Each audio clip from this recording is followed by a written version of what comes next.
तर मी आज माझं कपाट आवरायला काढलेलं आहे. तर तुम्ही बघू शकता की किती साड्या वगैरे, ड्रेस वगैरे पडलेले आहेत तिथं. तर मी काय केलं, सर्वात अगोदर ना साड्या एका साईडला काढून घेतले आणि जे धुवायचे कपडे होते ते पण एका साईडला काढले आणि नंतर ना मग त्यांचे 2 ड्रेस होते ते पण बाजूला ठेवले.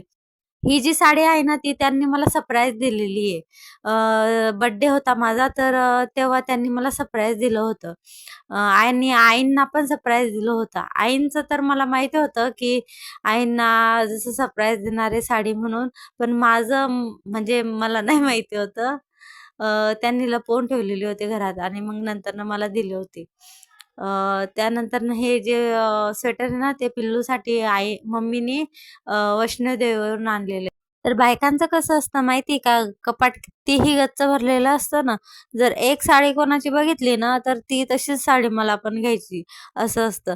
आणि आपण कुठं जायचं असलं, की आपल्याला असं वाटतं, की साडीच नाहीये. आपण म्हणतो, "नाही, मला साडीच नाहीये." तर तुम्हाला हा व्हिडिओ कसा वाटला? कमेंटमध्ये नक्की सांगा. व्हिडिओ आवडला तर लाईक करा.